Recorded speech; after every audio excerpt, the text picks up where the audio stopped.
오늘 말씀은 믿음의 정수는 그리스도입니다 라는 제목을 가지고 여러분들과 말씀을 나누고자 합니다. 마스다 미스 히로가 쓴 청소력이라는 책이 있습니다. 청소력.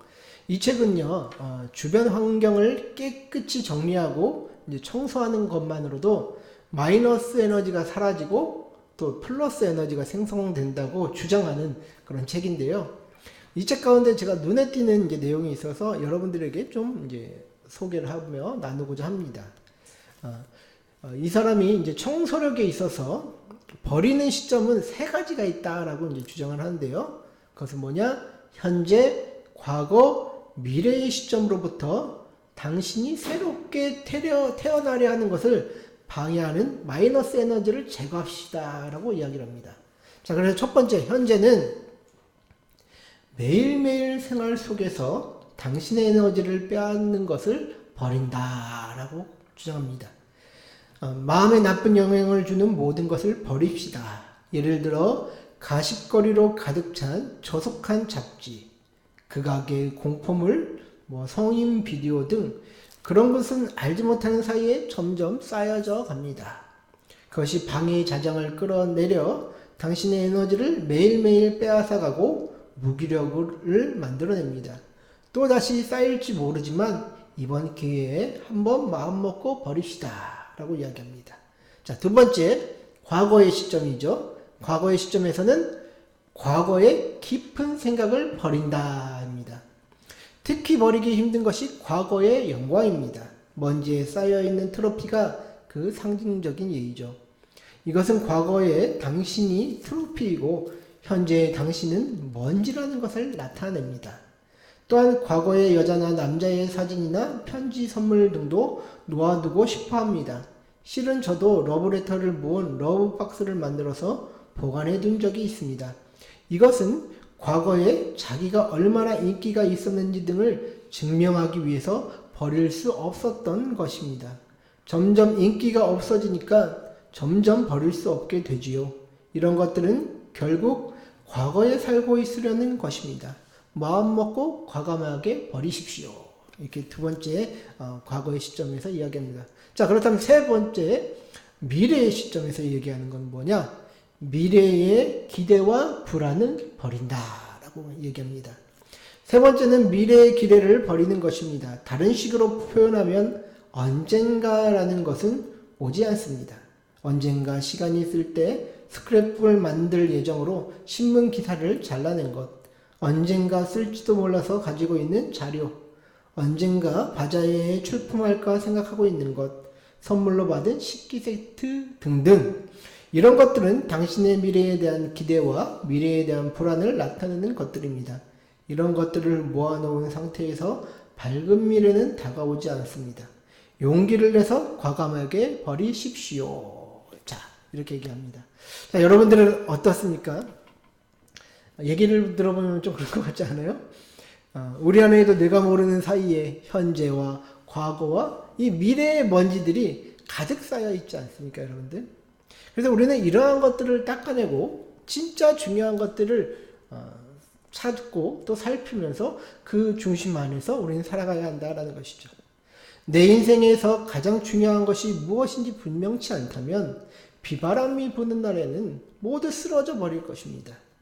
하나님이 어둠 속에서 빛이 있으라 하신 것처럼 우리 마음 가운데에도 빛이 비춰지는 오늘 이 시간 되시길 주의 이름으로 축원드립니다. 자, 오늘 이 편지를 쓴 바울은요, 로마에서 가택구금 상태에 있을 때 쓰여진 것으로 알려져 있습니다. 그는 이제 황제한테 이제 항소를 한 상태여서 이제 2년여간 그곳에 갇혀 있을 수밖에 없었는데요. 이곳에 있으면서 바울은 성도들의 소식을 듣게 됩니다. 바울이 가르친 내용이 사실이 아니다라는 가르침과 예수 그리스도에 대한 은혜가 축소되는 그런 이야기가 들려집니다. 여러 혼합 종교의 사상이 성도들에게 흘러가고 금욕주의 아니면 율법주의 같은 그런 사상이 성도들에게 이제 흘러 들어간다는 것을 듣게 됩니다. 이런 혼합 사상은 왜 위험하냐? 초신자와 제대로 훈련받지 못한 어린 신자들을 혼란스럽게 하기 때문이죠.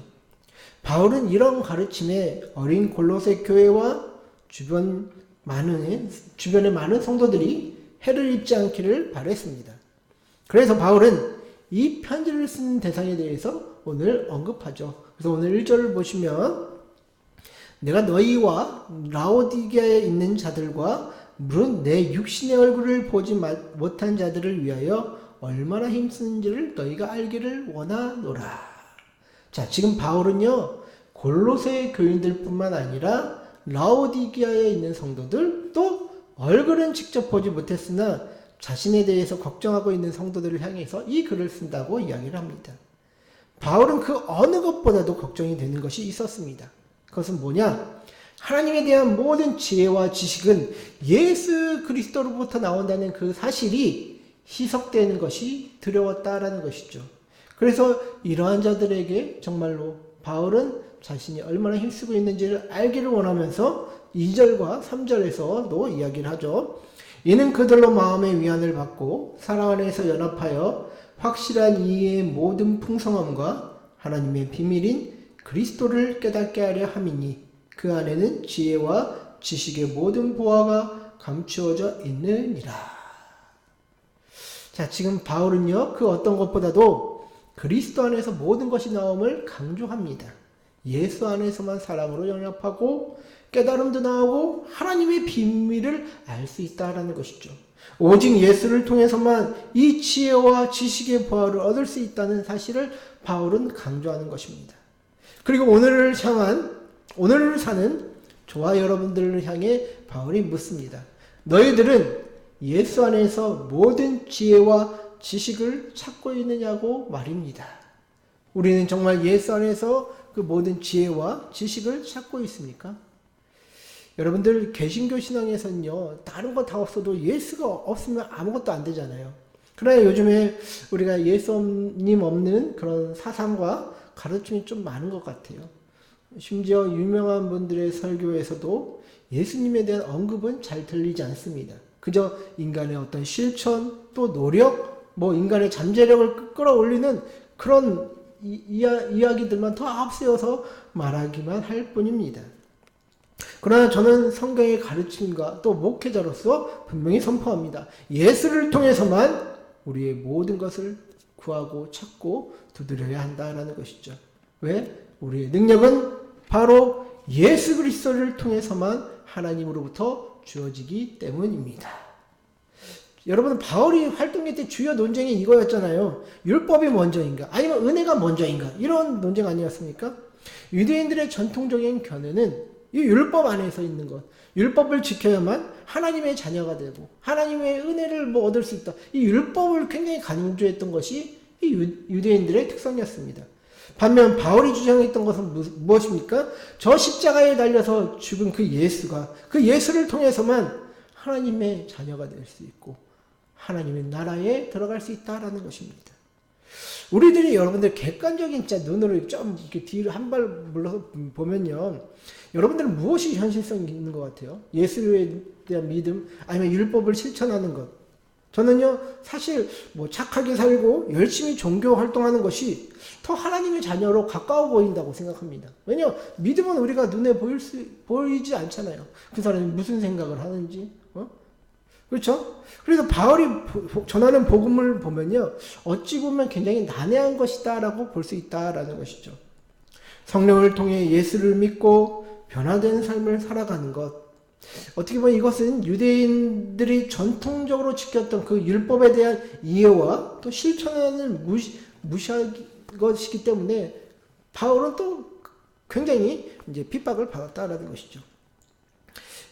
그렇게 예수님에 대한 신뢰와 의존함이 없이도 그들은 하나님의 백성으로 잘 살아갈 수 있다라고 믿었다라는 것이죠. 그리고 오늘날 우리의 믿음도 이런 식으로 흘러갈 위험성이 있다라는 것입니다. 저는요, 이런 신앙의 폐해는 두 가지로 정리할 수 있을 것 같아요. 첫째는 무엇이냐? 인간의 의도는 결국 형식으로 흘러갈 수밖에 없다라는 것이죠. 둘째는 하나님 중심주의가 아닌 인간 중심주의로 흘러갈 수밖에 없다라는 것입니다. 결국 열심으로 행한 그 모든 것들이 인간적인 방법, 또 형식적이고 종교적으로 흐를 수밖에 없는 것이 우리의 인간의 모습이다라는 것이죠. 여러분, 우리의 출발은 모두가 선한 의도와 의지로 가지고 시작합니다. 그러나 인간의 마음은 부패하였기 때문에 쉽게 변질되기 쉽다라는 것이죠, 여러분들. 저는 이스라엘 왕 중에요, 다윗 말고요, 개인적으로 좀 아쉬운 왕이 있어요. 그 왕은 누구냐? 아사 왕이라는 왕이거든요. 역대하 15장, 14, 15, 16장 이렇게 보면요, 아사 왕은 즉위하자마자 이방 제단과 산당을 없애고 유대 사람들이 여호와 하나님을 찾게 하는 일들을 그렇게 하였습니다. 이 아사 왕이. 그리고 또한 그런 전쟁에서 하나님을 의지함으로 많은 승리를 거두었고, 심지어 자신이 어머니 마아가가 있었거든요. 이 마아가가 하나님 아닌 아세라 목상을 만들자 태우의 자리에서 패하는 그런 모습까지도 보이는 것이 이 아사 왕이었습니다. 그가 그렇게 할 수 있었던 것은요, 마음을 다해 하나님을 찾고 의지하였기에 하나님이 이제 곁에 선지자도 붙여주셔서 많은 일들을 할 수 있게끔 하나님이 도와주셨거든요. 그래서 역대하 14장 11절을 보시면 아사가 어떤 마음이었는지 잘 보여줍니다.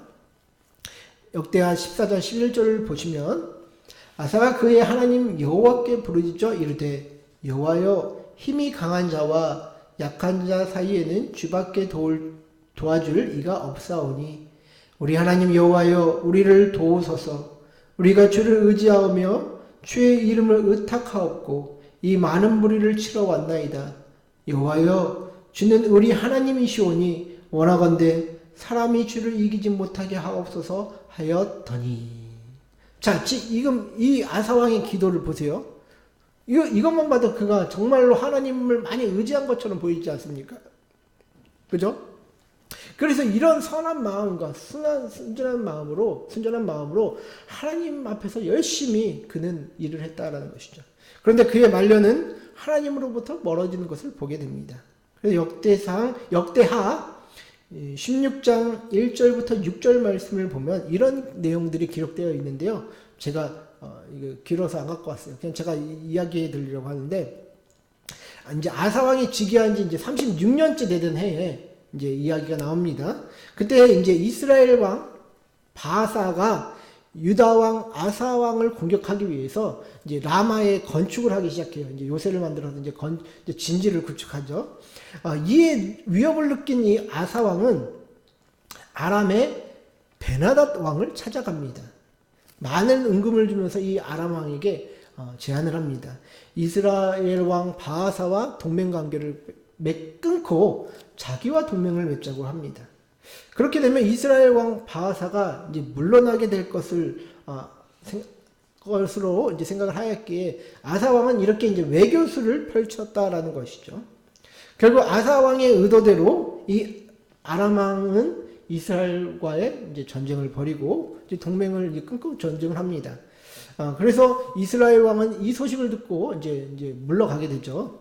그래서 유다 왕 아사 왕은 어부지리로 이스라엘 왕이 짓던 그 라마의 건축 재료를 가지고 게바와 미스바를 세운다라는 그런 내용이 역대하 16장 1절부터 6절까지 그 이야기가 나옵니다. 그러나 이것이 패착이 되었던 이유는 뭐냐? 아람 왕에게 이스라엘과 유다 지역을 괴롭힐 빌미를 주게 되었다라는 것이죠. 그래서 이 일에 대해서 하나님은 선견자 하나니를 보내셨고, 하나니가 얘기한 것이 이제 역대하 16장 7절부터 10절까지의 말씀이거든요. 우리 한 절씩 한번 교독해 볼까요? 좀 내용이 깁니다. 역대하 16장 7절부터 10절까지. 그때 선견자 하나니가 유다 왕 아사에게 나와서 그에게 이르되 왕이 아람 왕을 의지하고 왕이 하나님 여호와를 의지하지 아니하였으므로 아람 왕의 군대가 왕의 손에서 벗어났나이다. 그 사람과 그 사람의 군대가 크지 아니하며 말과 병거가 심히 많지 아니하니까. 그러나 왕이 여호와를 의지하였으므로 여호와께서 왕의 손에 누이셨나이다. 여호와의 눈은 온 땅을 두루 감찰하사 전심으로 자기에게 향하는 자들을 위하여 능력을 베푸시나니 이 일은 왕이 망령되이 행하였은즉 이후부터는 왕에게 전쟁이 있으리이다 하매 아사가 노하여 선견자를 목에 가두었으니 이는 그의 말에 크게 노하였으며 그때 아사가 또 백성 중에서 몇 사람을 학대하였더라. 아멘. 자, 여러분들 지금 이거 보세요. 하나님을 의지하였던 지금 아사 왕이 어떻게 행동합니까? 하나님의 말씀을 전하는 선지자를 미워하고 옥에 가두었다라는 것입니다. 지금 자기가 자기 뜻대로 안 되니까 지금 하나님이 그거를 이제 돌이키게 하시기 위해서 회개케 하기 위해서 선견자를 보냈는데 자기 뜻대로 되지 않는다고 지금 선견자를 오히려 핍박하는 것이죠. 그리고 그가 죽기 전에 한 행동들을 한번 보십시오. 역대하 16장 12절 말씀 한번 같이 읽어볼까요? 또 시작. 아사가 왕이 된 지 39년에 그의 발이 병들어 매우 위독했으나 병이 있을 때에 그가 여호와께 구하지 아니하고 의원들에게 구하였더라. 자, 여러분들 보세요. 이 말은 병이 들었을 때 의사를 찾는 것이 나쁘다는 것을 말하는 게 아니에요. 지금 아사 왕의 마음 상태가 어땠는지를 우리에게 보여주고 있는 것이죠. 그러니까 처음에는 하나님을 의지하고 하나님 나라가 오기를 소망하며 그런 많은 일들을 했습니다. 그것도 순전하고 온전한 마음으로 하나님을 찾았던 것이죠. 그러나 그는 말년에 병이 들어 죽게 되었는데도 하나님을 찾지 않았다라고 이야기를 합니다. 이러한 변화는 어떤 이유 때문에 그랬겠습니까? 그가 많은 업적과 하나님 앞에 많은 일들을 해도 그의 마음에는 결국엔 하나님이 없었기 때문이다라는 것이죠. 그가 행했던 모든 일과 업적이 다 자신이 잘했기에 이루었다고 생각했기 때문이죠. 그는 39년을 살았습니다. 39년을 살면서 많은 업적을 남긴 것을 볼 수가 있습니다. 그런데 결국에 그의 마음에 남은 건 무엇입니까? 아무것도 없다라는 것이죠. 그의 마음에는 하나님이 남지 않았다라는 것입니다. 여러분, 우리가 행위가 먼저냐 심령이 하나님을 모시냐에 대한 문제는 우리가 논의할 가치가 없다라는 것이죠. 우리는 성령을 통해 하나님을 모셔야 합니다. 그것이 바로 예수를 통해서만 이룰 수 있다는 것이 바울의 가르침이고 우리가 믿는 예수님이 우리에게 해주시겠다라고 하시는 것이 그 가르침이다라는 것이죠. 그렇지 않다면 우리는 모두 변질되고 맙니다. 예수 없는 믿음과 생활은 언젠간 변질될 수밖에 없습니다. 그렇게 우리는 무엇보다도 예수를 아는 일에 힘을 써야 한다라는 것이죠. 그렇다면 여러분들, 우리가 여기 이제 말씀을 마무리하는 이 상황 속에서 한 가지 더 질문을 해볼 수 있을 것입니다. 어떻게 해야 예수님에 대한 믿음을 우리가 더 깊게 할 수 있을까요? 라는 것입니다. 저는 그 대답이 오늘 바울의 편지에 힌트가 있다라고 생각이 드는데요. 오늘 말씀 2장 5절을 보면 이는 내가 육신으로는 떠나 있으나 심령으로는 너희와 함께 있어 너희가 질서 있게 행함과 그리스도를 믿는 너희 믿음이 굳건한 것을 기쁘게 봄이라. 자, 여기를 보시면 바울이 골로새 교인들에게서 질서 있게 행함과 그리스도를 믿는 너희 믿음이 굳건함을 보게 되었습니다. 저는요, 성도들은요, 질서 있는 삶과 그리스도를 믿는 믿음이 함께 가야 한다고 주장합니다. 예수 믿는다 하면서 삶의 질서가 없고 혼돈스러운 생활을 하는 것은 하나님이 원하시는 모습도 아니고 그를 통하여 하나님의 어떤 뜻을 이루고 또 하나님께 집중할 수 있는 그런 삶의 상태가 되지 않기 때문에 질서 있는 삶과 믿음은 함께 가야 한다라는 것이죠. 고린도 교회를 보면요, 교회 내에서 은사가 많이 일어나는 것을 우리는 성경을 통해서 볼 수 있지 않습니까? 특히 방언을 하는 것은 하나님과의 교제를 위해서 사용해야 되는데, 그런데 사람들이 시도 때도 없이 방언을 하면서 혼란스럽게 만듭니다. 그래서 바울은 다 방언 말하기를 원하나 특별히 할 거면 예언을 더 하기를 원한다라고 말하지 않습니까? 이 말은 다른 사람들이 알아들을 수 있는 말을 해야 되는데 기도한답시고 공적인 자리에서 방언으로 랄랄라 하면서 하면 누가 알아들을 수 있겠습니까? 그래서 모든 것을 지혜롭고 질서 있게 하라는 것이 바울의 가르침입니다. 하나님이 주신 것도 지혜와 질서 있게 하지 않으면 하나님의 이름이 욕을 먹게 되는 것이죠. 또한 디모데전서를 보면요, 감독이 될 자에게 주어지는 자격 중 하나가 단정함입니다. 삶의 정돈된 모습을 통해 모범을 보이는 그런 모습을 보여달라라는 것이죠. 술로 마음을 가득 채우고 방탕함과 음란, 호색기를 즐기는 사람들 중에 하나님을 올바로 이해한다라는 사람은 저는 못 본 것 같아요. 이런 것들은 우리의 삶을 혼란스럽게 만들고 하나님의 말씀에 의지하며 살지 못하도록 만듭니다. 왜? 약물에 의지하고 쾌락에 의지하게끔 만드는 것들이 어떻게 우리가 하나님을 의지하고 하나님을 더 바라볼 수 있게끔 만들겠습니까? 여러분들 우리의 현실도 그렇지 않습니까? 정말 정돈된 삶, 우리가 예수 중심의 삶을 살게 된다면 어떻게 보면 친구 만나는 시간들도 줄어들게 되고 또 오히려 예배 자리에 참석하든지 가족과 함께하는 일들을 합니다. 또 TV 볼 시간도 좀 줄어들고 말씀을 보게 되거나 기도하게 되지 않겠습니까? 이것저것 복잡한 일에 우리의 시선이 분산되지 않고 한 가지에 집중하는 것이 그것이 성장하는 그 길 중에 하나의 중요한 요소가 아니겠습니까? 그래서 질서 있는 삶은 굉장히 중요하다라는 것이죠. 특히 말씀 중심의 질서 있는 삶과 또 그 믿음은 함께 가야 된다라는 것이죠. 그렇게 될 때 우리가 믿는 바에 대해서 더욱더 분명히 알 수 있고 예수 중심의 삶을 실천하면서 우리 삶 가운데 남는 것은 행위가 아닌 예수님께 대한 그 의존하는 마음, 그 믿음이 더욱더 남을 수 있다라는 것이죠. 사랑하는 성도 여러분들, 새해를 맞이하는 이 순간에 여러분들의 중심에는 무엇이 있습니까? 예수님을 바라보며 그분을 의지하는 마음이 있으십니까? 하늘의 온갖 좋은 것들이 그분으로부터 온다는 확고한 의식이 있습니까? 우리는 세상을 살면서 각종 먼지가 끼기 때문에 정말 중요한 것이 무엇인지 깨닫지 못할 때가 많습니다. 그럴 때 우리의 마음과 삶을 정돈하시고 다시금 예수 중심의 삶으로 질서를 잡기를 원합니다. 그럴 때 우리 가운데 가득한 마이너스 에너지는 사라지고 예수님으로부터 주어지는 하늘의 은혜를 누리게 될 것입니다.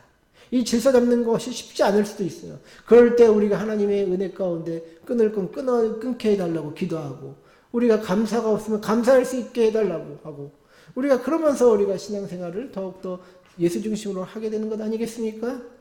새해는 예수님 중심으로 삶의 질서를 회복하게 되시는 저와 여러분들 되시기를 주의 이름으로 간절히 축원하고 축복드립니다.